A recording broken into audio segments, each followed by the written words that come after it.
Hey everyone, thanks for tuning in. If you're new here, consider subscribing. It really helps keep these stories coming. And while you're here, let me know in the comments where you're listening from. Now, sit back, relax, and let's get into the story.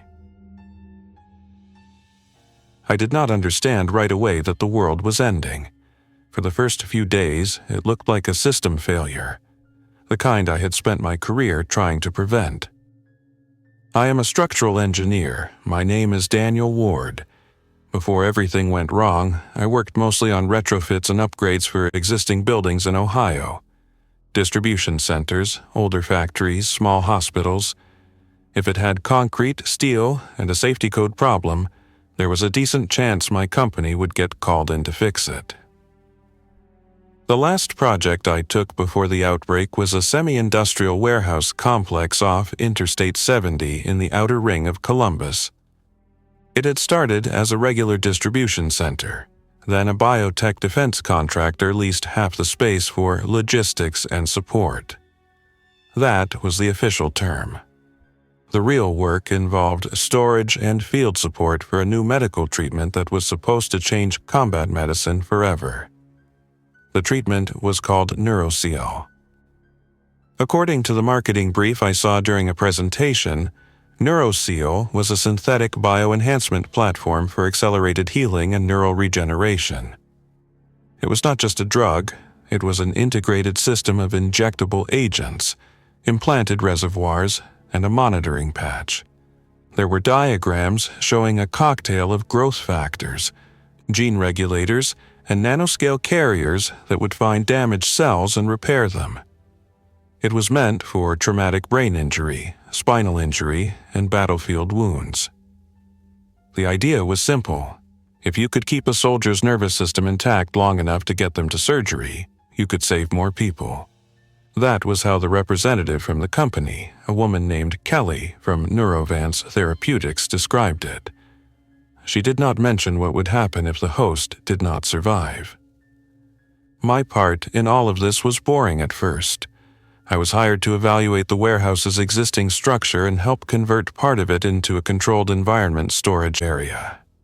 Reinforce a mezzanine, add new load-bearing members, adjust roof supports so the new air handling units would not overstress the deck. The usual things. On the morning that everything started to tilt sideways, I was standing in the loading bay with a cup of coffee from a vending machine that always tasted like burnt plastic. The building was quiet except for the hum of forklifts in the distance and the occasional beeping of a pallet jack backing up.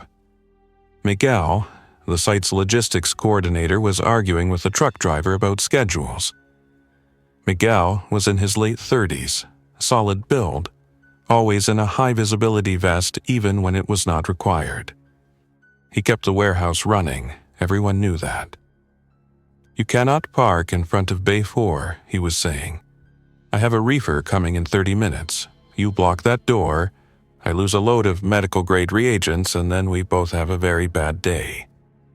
The driver muttered something and moved the truck. I checked my watch. It was a little after 9 in the morning. I'd planned to be there all day to inspect a set of steel columns in the central aisle. The night shift supervisor had reported a small crack in one of the base plates. It was probably cosmetic, but I could not sign off without being sure. My phone vibrated in my pocket. It was a text from my younger sister, Lauren. She worked as a nurse at a hospital downtown. "You seeing this?" she wrote. "Seeing what?" I typed back. She replied with a link to a news feed. I tapped it. The headline talked about violent incidents in several emergency departments, with security footage thumbnails under it. Patients restrained in beds, pulling against straps, twisting in ways that looked wrong even through the low resolution. Nurses and doctors trying to intervene, then backing away. The clip ended before anything clear happened. Just another bad day in emergency medicine, I thought at first. Then another alert popped up on the screen. A public health advisory asking people to avoid hospital emergency rooms unless they had life-threatening conditions. That was not normal. few minutes later, the warehouse intercom cracked to life. "All staff to front office," the receptionist said, voice tight. "We need everyone up front, please." I walked through the maze of pallets and steel racks toward the front offices. Miguel fell in beside me, still frowning from his argument. "Probably another safety briefing," he grumbled. "They will tell us to wash our hands more and stay home if we have a fever." The break room was full by the time we got there. Floor workers in yellow vests, drivers, a couple of white-coated technicians from the Neurovance side of the building, and a few people in business casual who never seemed to do anything you could describe in simple words. They all stood clustered around the television mounted in the corner. The news anchor on the screen was trying to look calm. Behind him, shaky phone footage played. A street somewhere with sirens, people running, a person stumbling in the background with an unnatural stiffness. "This is a coordinated cyber attack," one of the office guys said under his breath. "Has to be." "It is not cyber," another answered. "Look at the emergency ticker. Hospital lockdown, local, not national. Something is spreading." The volume was low, but I caught enough words to feel a cold weight in my stomach. Neurological episodes, violent psychosis, sudden collapse followed by erratic motor function. Lauren texted again. "We have patients dying on the table and then getting back up," she wrote. "They are not conscious. It is not normal." I replied, "Are you safe?" She did not answer. Someone in the room asked the question out loud. "Is this that NeuroSeal thing?" The nearest Neurovance tech, a guy named Aaron with thick glasses and a badge that said Field Support, flinched. "No," he said quickly, "this is unrelated. Our product is in controlled trials only. It has strict handling protocols." He sounded like he was reciting a script. Miguel crossed his arms. "We have your boxes in our racks. If this gets weird, I need to know what is actually in this building." Aaron hesitated, his jaw clenched. "Stabilized, injectable components," he said finally. "Growth factors, viral vectors, carriers. Nothing airborne, nothing that spreads without a needle." "Viral vectors?" I asked. "You mean the stuff that carries genetic material into cells?" He nodded once. "My cousin works at a lab in Cleveland," one of the forklift drivers. "He told me last month they are rushing this through because some defense guys need it ready for deployment." Aaron did not answer that. The warehouse manager, a woman named Denise, raised her voice. "Listen up," she said. "Until we get direct instruction from corporate or local authorities, we keep doing the job. If law enforcement or the National Guard shows up, we cooperate. No one leaves early without clearing it with me. And no one touches the Neurovance pallets without proper authorization." "No one is leaving?" someone asked. "Have you seen the roads? People are already getting out of the city." Denise looked at the TV again. The banner at the bottom of the screen had changed. It now mentioned citywide curfew under consideration. "We do not know enough yet," she said. "Running into traffic is not safer." Miguel leaned toward me. "You live downtown?" he asked. "Not anymore," I said. "I have a condo near Hilliard. About 20 minutes west, no traffic." "Lucky," he said. "I am 5 minutes from here. My kids are at school. My wife just texted. They're talking about closing early." I thought about Lauren again. Still no response. My phone buzzed with a different alert. This one was from the local emergency notification system. "Shelter in place. Avoid crowded locations. Do not approach individuals displaying erratic behavior, sudden aggression, or disorganized movement."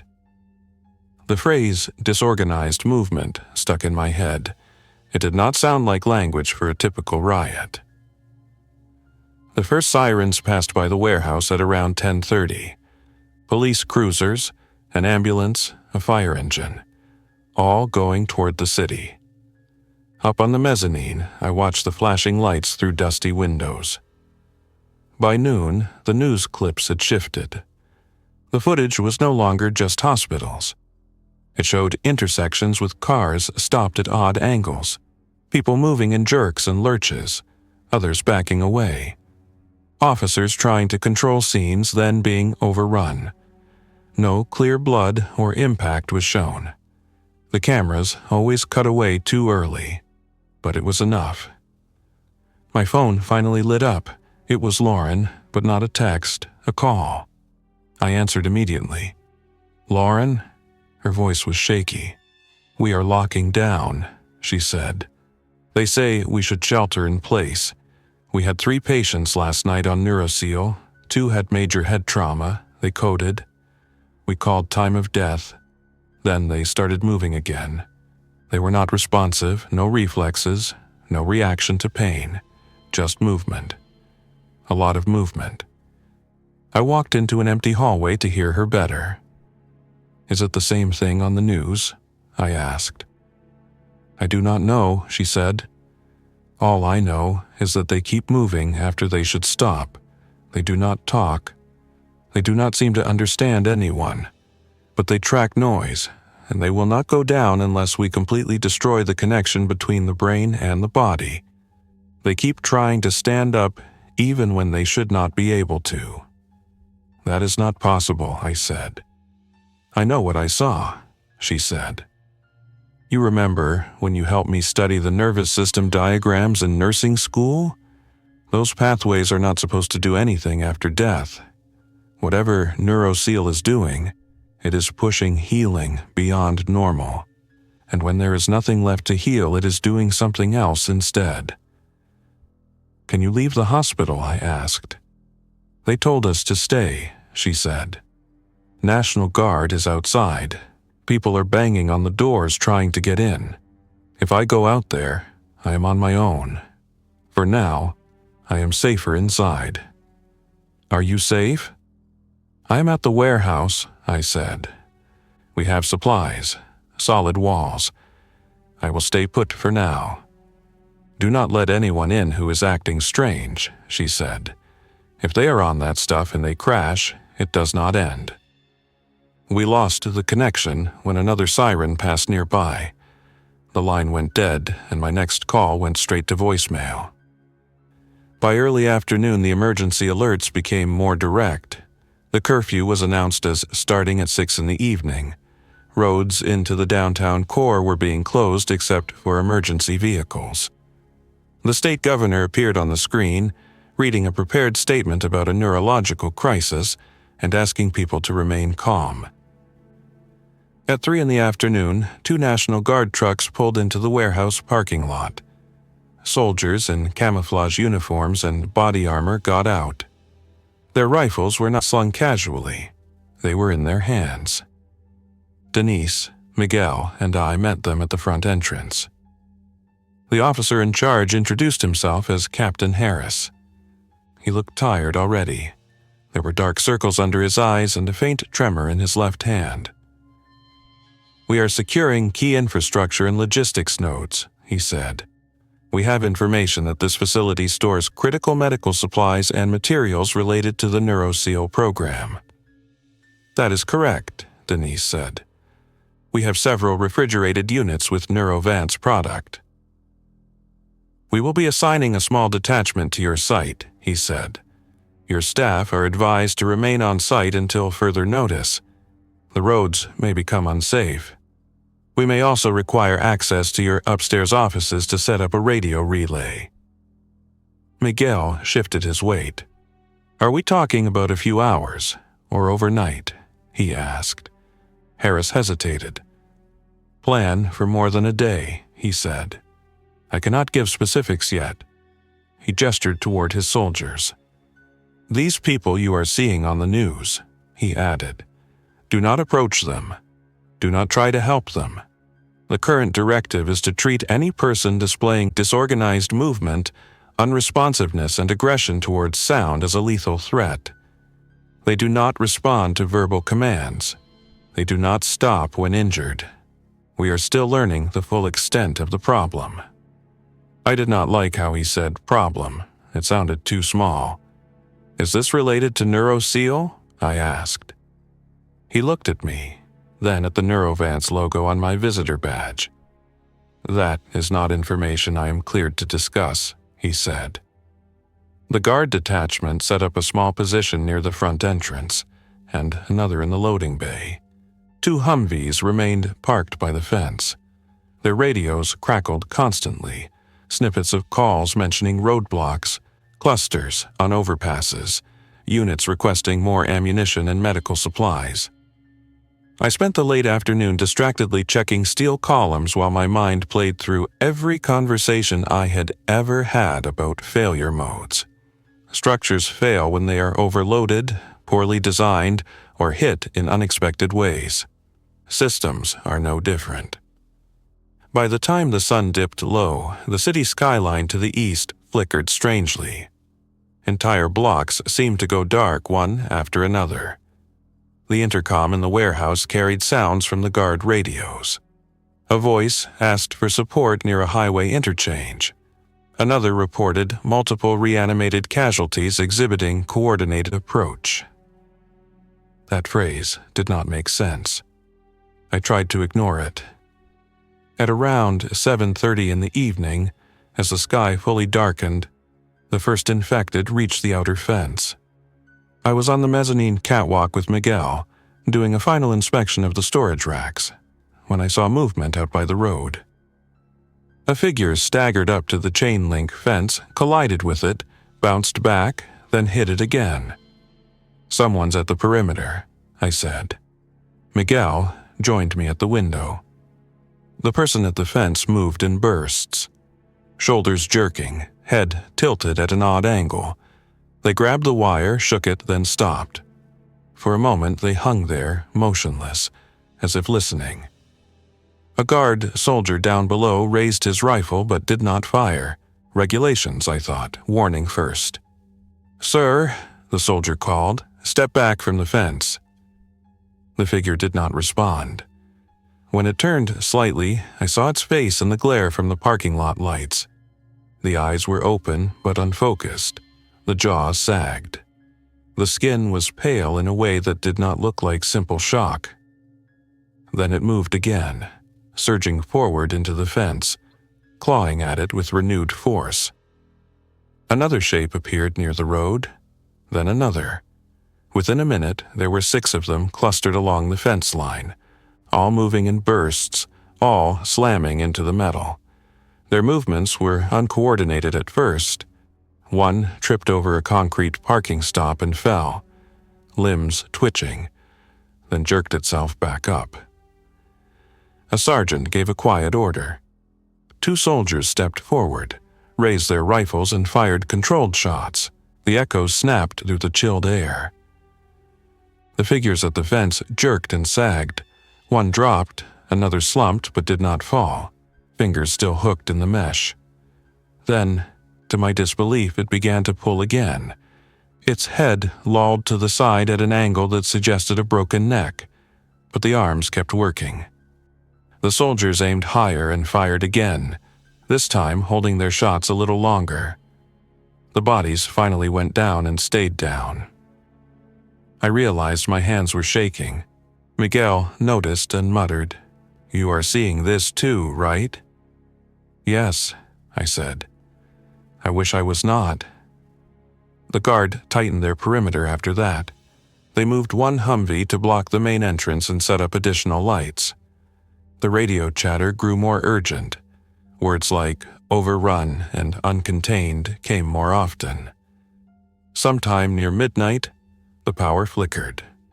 For 3 seconds, everything went black. Then the lights came back on, running on the warehouse's backup generator. Denise called an impromptu meeting in the break room. Only essential staff remained at the site by then. Most drivers had left before the curfew. A few floor workers had family pick them up early, ignoring advice to stay.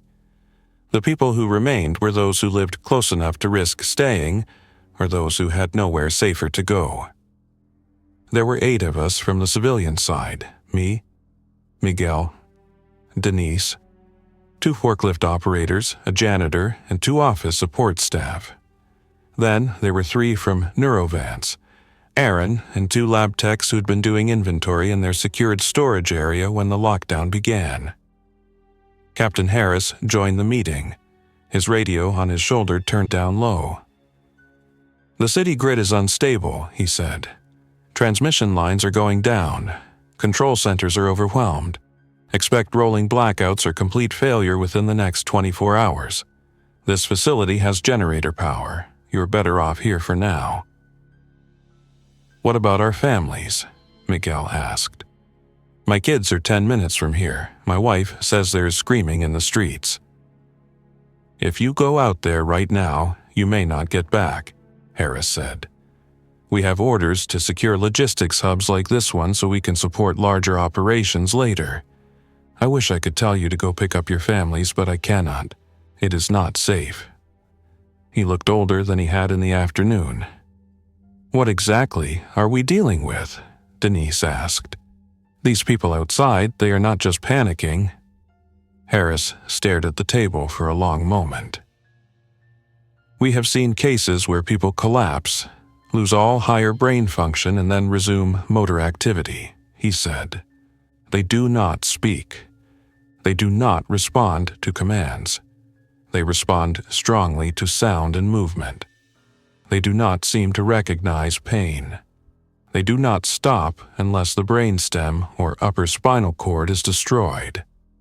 We have reason to believe there is a connection to the NeuroSeal program, but we do not have full confirmation." Aaron shifted in his chair. "You were testing NeuroSeal at local hospitals," I said to him. "Only under controlled protocols," he said quickly. "But yes, several trauma centers in the region were involved. The treatment rewrites neural repair pathways. It pushes growth factors and regulators into overdrive. If the host dies with the system active, those pathways may start functioning in unexpected ways." "In other words," I said, "death does not shut the system off. It reorganizes it," he said quietly. No one spoke for a moment. "Great," Miguel said finally. "So we built a thing that does not understand when to stop working." That night, I did not sleep. I lay on a thin mattress in a corner of the second-floor office, listening to distant sirens and the occasional crack of gunfire carried on the cold air.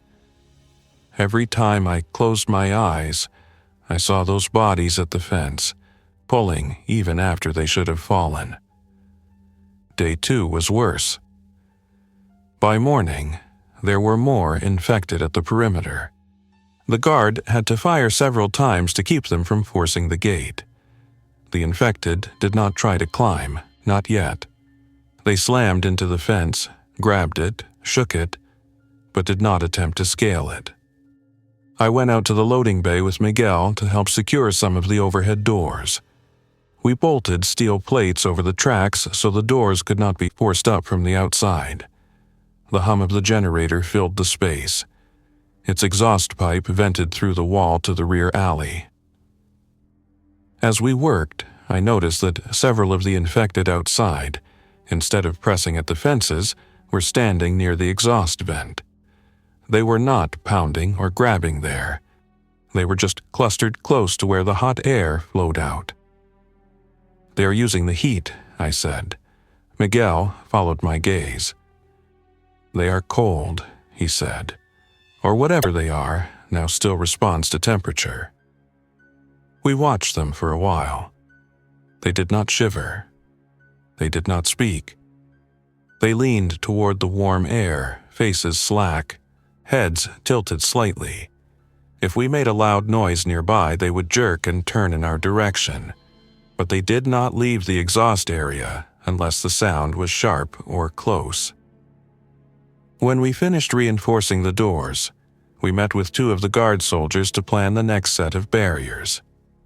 As we talked, one of the infected outside stumbled into a section of fence where we had hung strips of aluminum and empty cans as an improvised noise alarm. The clatter was loud and sharp. Every infected within sight stiffened. Their heads snapped toward the sound. They rushed the area in a disorganized surge. The aluminum strips clanged loudly as they hit the mesh. Some of the infected became entangled, arms caught in the hanging strips. The noise grew louder. The cluster became a moving knot of limbs and metal. Then something strange happened.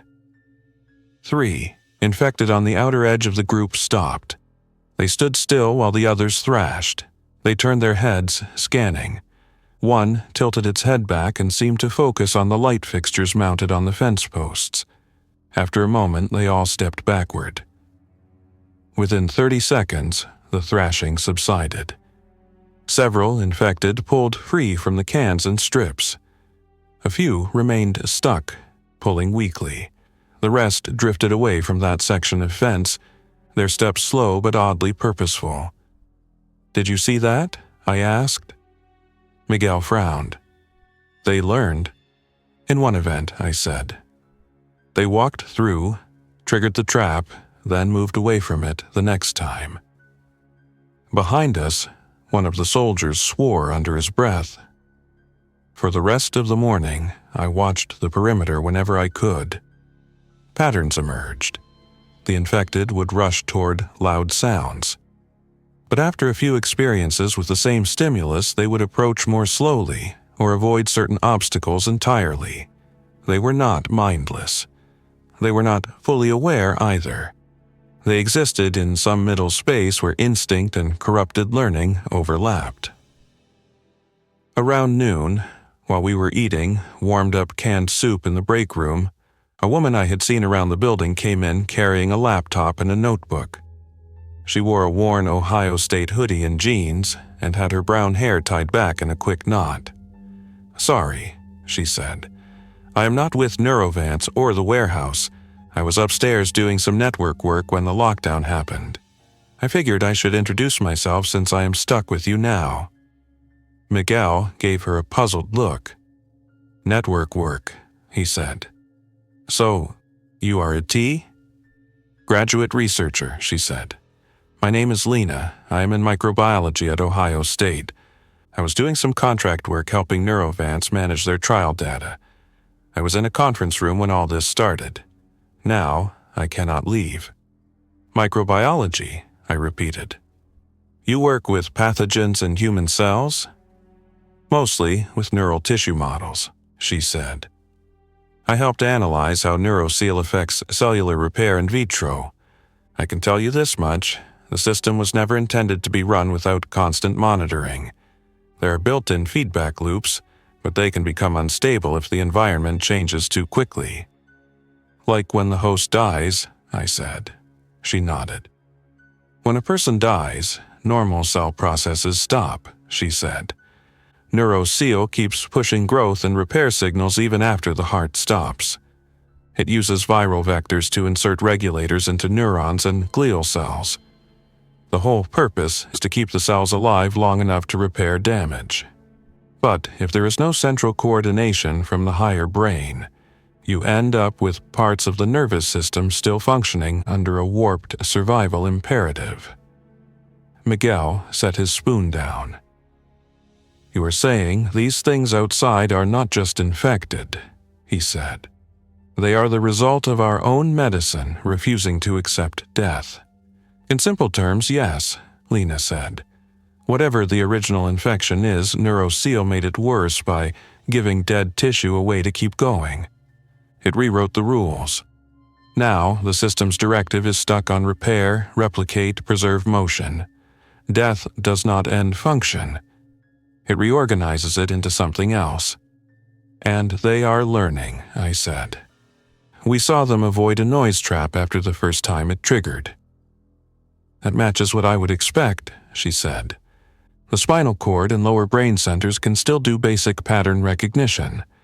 They cannot solve math problems, but they can learn that certain sounds or shapes lead to pain or obstruction. The longer they persist, the more experiences they accumulate. The longer they exist, Miguel said quietly, the more dangerous they become. Later that day, we began transforming the warehouse into something else. As a structural engineer, I had spent years thinking about how buildings carry loads and how they can fail. Now, I thought about how they could keep living people safe from non-living ones. We met in the central aisle with the floor plan laid out on a table. I used a marker to sketch zones. We cannot treat this building as a normal workplace anymore, I said. We need layers, safe cores, observation points, decoy zones. Start with sleeping, Denise said. No one sleeps on the ground floor anymore. We need elevation and line of sight. The mezzanine is good, I said. It has steel grating floors and solid railings. We can add more platforms using existing pallet racks. Bolt plywood across the beams to create bunks. Narrow access points we can guard. Miguel nodded.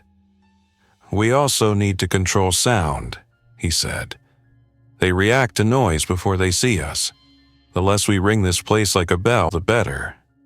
That means no more hammering metal on metal, I said. We can use rubber sheets or old conveyor belts between contact points to dampen vibrations. Pad the stair treads.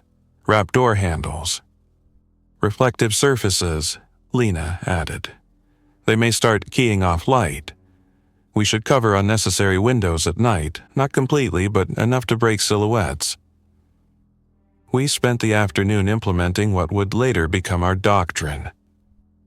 We called the first part the Silent Mobility Protocol. We scavenged old rubber mats from the loading dock and cut them into strips to wrap around metal railing sections. We put foam under the legs of chairs and cots. We banned loud tools unless absolutely necessary. No more angle grinders or hammer drills. If something needed cutting, we used hand tools and took our time. We created a rule. If an action would produce a sharp, unfamiliar sound, it had to be discussed and planned. Sudden noises could draw a swarm. Next, we started the station conversion. We rearranged pallet racks to create choke points and corridors. The central aisle became a controlled route with clear lines of fire for the guard in case anything got inside. We cordoned off non-essential sections with heavy plastic sheeting and additional fencing.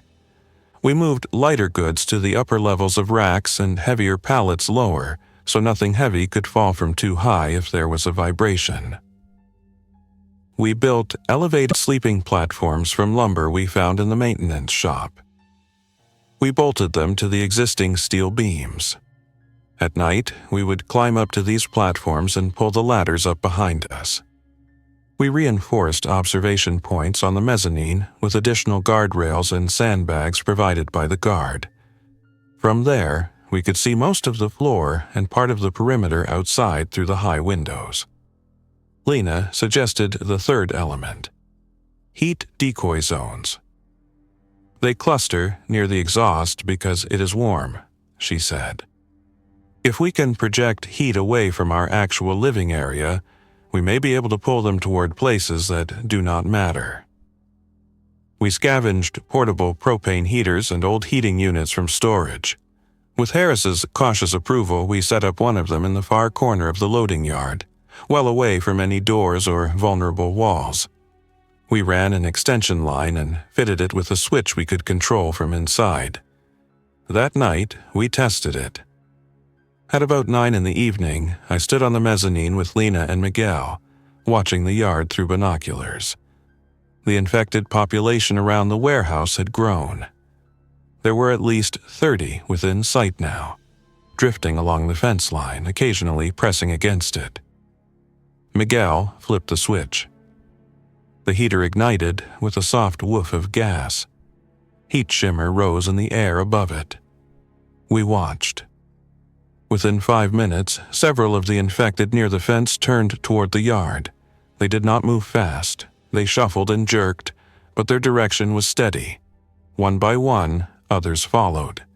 They converged near the heater, crowding around it. Fingers extended toward the warmth. Faces leaned close without expression. "That is good," Lena said softly. "If we can keep a heat source out there, they may spend less time pressing on the walls and more time standing around our decoy. And if we ever need to clear them away from an exit for a short window," Miguel said, "we might be able to lure them to one side." We still did not see them attempt to climb or coordinate around obstacles. They were individuals pulled by simple stimuli, their learning still limited to basic avoidance and attraction. That changed on day 5. By then, the city beyond the warehouse had fallen quiet in the worst possible way. There were no more distant sirens, only occasional isolated gunshots. Smoke drifted from the direction of downtown. At night, the glow on the horizon was an irregular line of fires. The guard detachment had shrunk. 2 of their soldiers had been reassigned to other hotspots. Another had been injured in a skirmish near a nearby gas station when a cluster of infected came out of a collapsing strip mall. Harris was under orders to hold the warehouse with fewer people. We had settled into a routine. Daytime was for work and planning. Nighttime was for watch shifts and quiet conversation. Whenever we had spare time, we tried to gather information using a battery-powered radio, scanning frequencies for news. One afternoon, Lena came down from the small conference room where she had set up her laptop and a few salvaged lab tools. "I need to show you something," she said. She spread out printouts of data she had downloaded before the networks went offline. Charts of neural activity under NeuroSeal treatment, timelines of cellular survival after induced injury, trial outcomes. "In standard conditions," she said, pointing to one graph, NeuroSeal ramps up signaling in damaged neurons, then gradually tapers off once repair markers hit a threshold. But in cases where the host experienced a catastrophic failure, the system keeps sending signals. There is no negative feedback. The regulators keep telling cells to reinforce connections and generate new ones, even when the higher brain is gone." "Which part of the nervous system keeps going?" I asked. "Spinal cord, brainstem, maybe parts of the midbrain," she said. "Basic motor control centers. They can do things like coordinate walking, orient towards sound, and adjust position. They cannot do complex planning, at least not at first. But the more time they have, the more they adapt. Cells that should die do not. They reorganize into new patterns." "And now you are seeing signs of higher coordination," Miguel said. "Type of coordination," she said. "Not language and culture, but pattern recognition. They respond differently the second or third time they encounter the same obstacle." That afternoon, I saw an example that settled the argument. We had added a new noise trap on the west fence line.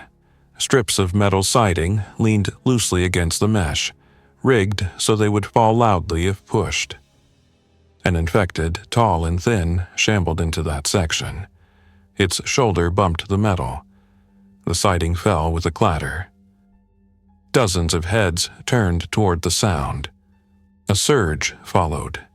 The fence shook as bodies hit it. The guard on duty swore and raised his rifle. Before he could fire, I saw something strange. At the rear of the approaching group, 3 infected slowed. They rearranged their positions, spacing themselves out. They did not bump into each other. They moved in a loose arc, spreading around the densest cluster, as if being pushed by invisible lines. When the guard fired a warning shot into the air, most of the infected surged toward the sound. These 3 stopped again, freezing in place, their heads turned in small increments, scanning. One of them moved sideways away from the falling metal and away from the sound. The other 2 followed. After a few seconds, they resumed moving toward the fence, but along a different path, one that threaded between the 2 main noise traps. Miguel watched with me. They are choosing paths, he said. They are not just drifting randomly. I thought that only higher centers could evaluate multiple inputs, I said. Lena shook her head. Pattern recognition does not belong exclusively to the cortex, she said. The lower centers can handle simple spatial adjustments. The more experience they have, the more refined those adjustments become. That night, Harris called a meeting with just me, Miguel, and Lena. We intercepted a broadcast on military emergency frequencies, he said. There's a temporary outpost at a National Guard armory 20 miles north of here.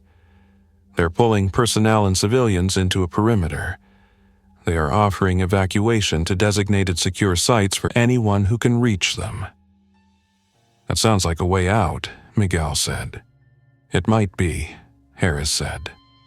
But we also received partial drone footage from units near that armory. The infected are massing around it. Not in a random crowd, in a ring. They seem to be maintaining distance from each other, almost like they're distributing themselves evenly. Why would they do that? I asked. So, they do not block each other's access to the sound and motion inside the walls, Lena said quietly. Like animals circling a target. It is primitive, but it is still a strategy.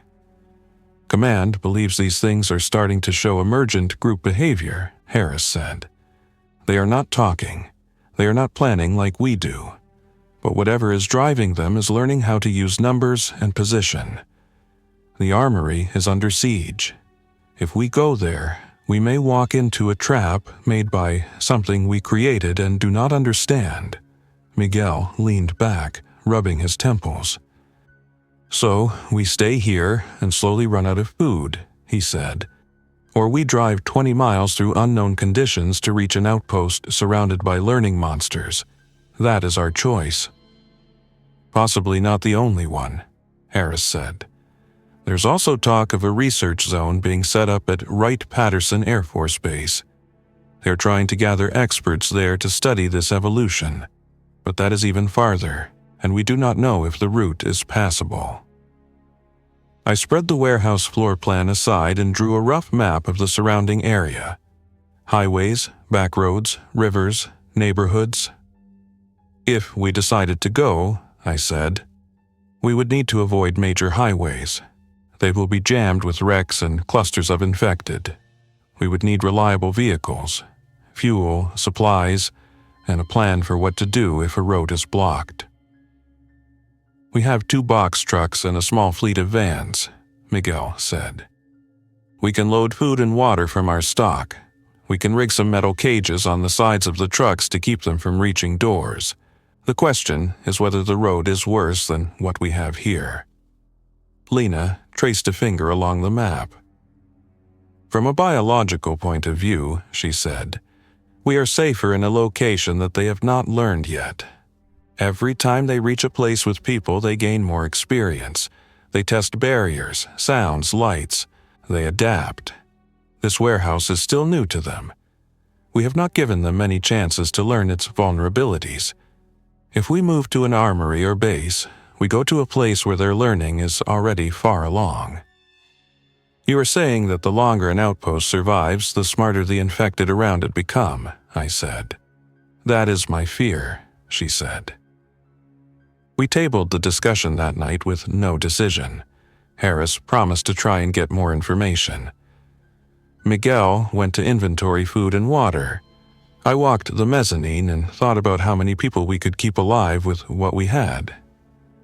On day 6, we got a new tool that would shift the balance of information. One of the forklifts had a pallet loaded with consumer electronics. It had been sitting in a corner waiting for a distribution order that would now never come. Miguel and I cut the wrap off and began sorting through boxes, hoping for things that might be useful. We found several tablet computers, a pile of battery packs, and, tucked in one corner, a compact drone in a clamshell case. It was a quadcopter with a decent camera and a range of a few miles, the kind of thing hobbyists use to film landscapes. Miguel opened the case, whistled, and held it up. This might give us eyes without sticking our heads out, he said. We brought the drone to the break room, where Harris and Lena joined us. I used to fly one as a hobby, Harris said. Not this model, but similar. If the battery still holds a charge, we can send it up and see what the area looks like. We charged the batteries off the generator and ran a quick test flight inside the warehouse, just above the racks. The drone hovered steadily, responding to the controller in Harris's hands with smooth movements. Airframe is good, he said. Camera works. Let us try a real recon. That evening, just before sunset, we opened a small rooftop access hatch and let the drone slip out. From the mezzanine, we watched the screen on the tablet as the drone rose above the building. The view spread out in all directions. The warehouse roof, the parking lot with its fenced perimeter, the road beyond. In the distance, the skyline of Columbus, softened by haze and smoke. Harris steered the drone toward the north, keeping it low enough to avoid being a clear point of light in the sky, but high enough to see over nearby buildings. The infected were everywhere. They dotted the streets, parking lots, and yards. They were not tightly packed, but they were present in numbers that made my throat dry. Some wandered alone. Others moved in loose clusters. Many stood still in intersections or near burned-out cars, as if waiting. We pushed farther north, following the highway corridor toward the armory. As we approached, we saw a ring. Hundreds of infected formed a rough circle around the armory complex. It was not perfect, but it was more organized than random chance. The ring was not several bodies deep. Each infected stood at a rough distance from the next, leaving gaps that allowed others to pass through if needed. They faced the perimeter walls, but they did not press against them. "What are they doing?" Miguel whispered. "Distributing themselves," Lena said. "Maximizing coverage. If something moves inside, sound will reach multiple points on the ring. Any one of them can respond." Harris flew the drone higher to look over the wall. Inside the armory, vehicles were parked haphazardly. Some were burned. The once orderly arrays of tents and shelters were torn or collapsed. We saw no clear human movement, no organized patrols. A few infected wandered inside the compound, moving among the wreckage. "Is anyone left alive in there?" I asked. "I do not see anyone," Harris said. He turned the drone slowly, scanning for signs of signal flares or lights. There were none. "We got the evacuation offer from this place 2 days ago," Miguel said. "This is what happened in 48 hours? Once the infected realized there was a sustained sound and activity source, they would have converged," Lena said. "Every attempt to fight them taught them something. Where the walls were weak, where the gates opened, what structures meant ladders and stairs." We watched as a distant helicopter crossed the horizon, heading not toward the armory but away from it. The infected below did not chase it. Instead, several in the ring stepped backward, away from the perimeter, as if anticipating that something might drop from above. "There is a pattern," I said. "They are not mindless." Harris swallowed. "We have been calling them zombies as a shorthand," he said. "It is easier than saying reanimated individuals with partial motor function and emergent behavior. But whatever this is, it is not fantasy. It is a new predator form built out of our own nervous system." He turned the drone to sweep over nearby roads. Several wrecked civilian vehicles formed a blockage on a major intersection. In between them, infected moved in lines that followed natural paths between obstructions, rarely bumping into each other. "We should bring it back," Lena said. "If they start to associate the sound of the drone with our location, that gives them a trail." Harris nodded and guided the drone back toward the warehouse. On the return flight, I noticed something that made me uneasy. A handful of infected below turned their heads as the drone passed overhead. Their eyes tracked its movement. Their steps adjusted to follow for a few paces before they lost interest. "That is not good," I said. Back inside, we reviewed the footage on a larger monitor in the conference room. We slowed down segments and replayed them. The more we watched, the clearer it became. The infected were not only reacting, they were adapting. We sat in silence for a while after the playback ended. "We cannot go to the armory," Miguel said finally. "That place is gone. It is a magnet for them now." "What about Wright-Patterson?" I asked. "The research zone." Lena sighed. "If there is any place where a solution might be found, it is there," she said. "They will have experts, equipment, data. But it is farther, and we have no idea what the routes look like. Their presence will attract infected from a wide radius. Over time, the region around the base will become a crucible where the strongest patterns survive." "In other words," Miguel said, "the longer they hold, the smarter the creatures around them become." "Roughly," she said. We faced the same question again, but now with more data. Stay hidden in a relatively fresh location, letting the outside world burn while we try to outlast it. Or move toward a busier location, hoping for help and knowledge, but walking into a cluster of the most evolved threats. Denise joined us later that night. She had been counting supplies with the precision of someone who had managed warehouses through multiple recessions. "We have enough canned food and dry goods for 12 people for at least 2 months if we ration," she said. "Water is the bigger concern, but the building has a roof catchment system and a filtration unit for the cooling towers. I had maintenance inspect it. We can adapt it for drinking water with some work." "So we could stay," I said. "Yes," she said. "We could stay if we control noise, protect the generator, and do not give them reasons to focus on us. If we stay, we are betting that this warehouse is small enough to be overlooked," Harris said. "No big radio broadcasts, no mass movement, no dramatic battles, just quiet existence." Miguel looked down at the map, tracing the route toward the research base with one finger. "My family is not here," he said softly. "If they are alive, they are out there in a city that does not know how to handle this. If I stay here, I am choosing them out of my future." No one could answer that for him. That night, I took the first watch on the mezzanine. I sat on a folding chair near the observation point, rifle leaning against the railing, binoculars around my neck.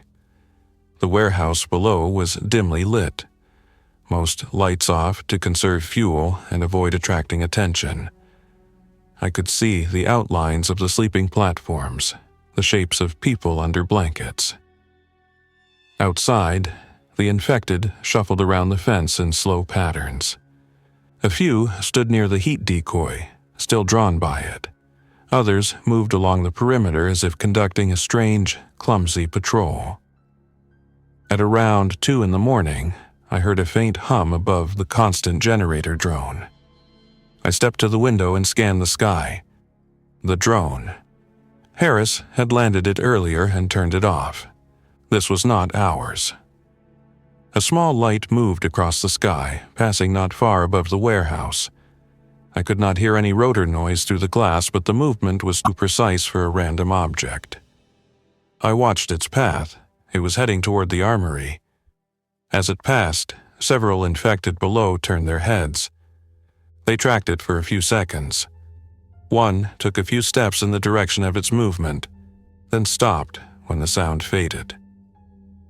"That is not one of ours," I murmured to myself. I went downstairs and woke Harris. "There's another drone out there," I said. "Probably someone else trying to get a look or find help." He followed me back up and watched through the binoculars as the distant light continued its journey. "It will give them more information too," he said. "Even if the operator does not know our location, the infected are building a database of sounds and patterns." "So we go dark," I said. Completely. We already are nearly dark, he said. We can go farther, no transmissions. Minimal light at night. No engine noise unless absolutely necessary. The next morning, we gathered everyone in the break room. This is not a short-term event, Harris said. The state and federal systems are overwhelmed. We cannot expect rescue in the next few days, maybe not at all. Staying alive will require discipline. We will establish a set of rules. We wrote them on a whiteboard. Rule 1. No unnecessary noise. Footsteps light, tools padded, no shouting. Rule 2. No outside lights at night, internal lights only, shielded by covers. Rule 3. No radio transmissions unless life-threatening emergency. Listening only. Rule 4. No one goes outside alone. 2-person teams minimum. No heroics. Rule 5. Any change in infected behavior is reported immediately. We can call this our doctrine, Miguel said without any humor. Our little manual for not dying. For the next week, we followed it. We settled into a rhythm that felt unnatural but necessary. During the day, small teams went onto the roof to set up rainwater catchment lines and patch leaks. Others reorganized storage, moving food closer to the mezzanine and building a small closed kitchen area with thick walls to contain noise. We lined the inside of that space with old acoustic panels from a disused conference room to absorb sound. At night, we took turns on watch, rotating through 4-hour shifts. One person in the mezzanine observation post, one in the loading bay, one by the front entrance. The guard maintained an outer watch when possible, but they were as tired as we were. Lena kept notes on infected behavior. She documented the times they clustered, the way they moved around obstacles, the speed of their reactions to different stimuli. She treated it like field research, though she never forgot its human cost. They are adapting to ambient conditions, she said one evening, tapping her notebook. On colder nights, they move closer together, probably to conserve whatever heat their bodies can generate or retain. They stay near heat sources longer. They respond more strongly to sudden sounds when overall background noise is low. Can they starve? I asked. I do not know, she said. They are not alive in the usual way. Their metabolic processes are probably different. They may slow down over time, but the neuroseal system is designed to keep cellular activity going under extreme conditions. That was the whole point. You helped build them, Miguel said quietly. She looked away. I helped build a tool that was misused, she said. That is not the same thing, but it does not matter now. What matters is understanding what we are facing. On day 12, we had our closest call. One of the forklift operators, a man named Rob, was on roof duty, adjusting one of the rainwater lines. A gust of wind caught the loose end of a metal gutter section he was holding and slammed it into the roof edge. The impact made a loud, sharp clang. Immediately, the infected at the fence reacted. They surged toward the building, slamming into the chain link. What made this different from previous surges was their approach. Instead of piling directly into the loudest spot, they moved in waves, some stopping short to keep a space for others to press through. It reminded me of how crowds move through a narrow doorway when they have learned to self-organize. "Inside now," I shouted up to Rob. "Seal the hatch." We pulled the roof access hatch shut and dragged a heavy pallet across it for extra weight. Downstairs, the guard scrambled into position near the main entrance and loading bay, weapons ready. The fence rattled so hard that one of the posts flexed. Bolts creaked. The infected had not learned to climb yet, but I could see their hands reaching higher, fingers curling, pulling. "Switch on the heat decoy," Lena said. Miguel ran to the switch and flipped it. The heater in the far yard ignited. A column of warm air began to rise. At first, the infected did not respond. Their focus was on the sound that had just occurred. They pressed and shook. A section of fence bowed inward. Then, slowly, a few turned their heads. The ones on the outer edge of the surge sniffed the air or tilted their heads. They shifted their weight and took small steps toward the yard. Within 5 minutes, nearly half the crowd had drifted toward the heater. Not in a straight line, but in small, hesitant movements. It was enough to relieve pressure on the fence near the building. We waited another hour before anyone went back on the roof. Rob apologized over and over. No one yelled at him. It could have been anyone. That night, we held another meeting. "This is not sustainable forever," Miguel said. "We can control noise, manage heat, reinforce structures, but we are living next to an expanding database of our behavior. They are watching without knowing they are watching. Every mistake we make goes into their pattern recognition." "What alternative do you see?" Denise asked. "Movement," he said, "before they get too used to us, before we become a permanent fixture in their environment." "Movement to where?" I asked. "Anywhere they are not," he said. "Somewhere rural. Small town, sparse population, less neuroseal usage, fewer of the enhanced infected. We take our supplies, drive out, and find a place we can fortify and cut ourselves off." Lena countered. "If we go out there now, we become a moving sound and heat source in a landscape full of roaming predators," she said. "Our trucks are not silent. Our engines will draw them from miles away, and if we have to stop and clear a roadblock, we are vulnerable." "We cannot hide here forever," Miguel insisted. "Maybe not forever," I said. "But our risk in the short term is lower here than on the road. The infected around us are still adapting. They have not focused on us because we have been careful. If we change that, we trigger a new phase." Harris listened and then gave his own assessment. "From a tactical standpoint," he said, "moving a convoy through an environment like this without air support or secure waypoints is very high risk. We would need to stage fuel, supplies, and fallback positions. We do not have that infrastructure. From a survival standpoint, staying put and making this place as quiet and uninteresting as possible is our best immediate play." "And the research base?" Miguel asked. Harris shook his head. "Every message we have heard in the last few days speaks of overwhelmed perimeters and collapsing command," he said. "The last transmission I heard from Wright-Patterson was garbled, but I heard the words containment breach and no further evac. If they are still there, they are fighting for their own lives. We cannot help them, and they cannot help us." The room fell quiet. We were not heroes in a movie. We were a small group of exhausted people in a building that had become a lifeboat. Our decisions would not save the world. They would only determine whether we saw another week. In the end, the choice was simple and brutal. We stayed. We accepted that we were not part of any grand rescue plan. We accepted that the infection and the neuroseal mutation had combined to create something we could not stop with the tools and knowledge we had. Our goal shifted from victory to endurance. We updated the whiteboard. New line: "We are not the cure, we are the witnesses."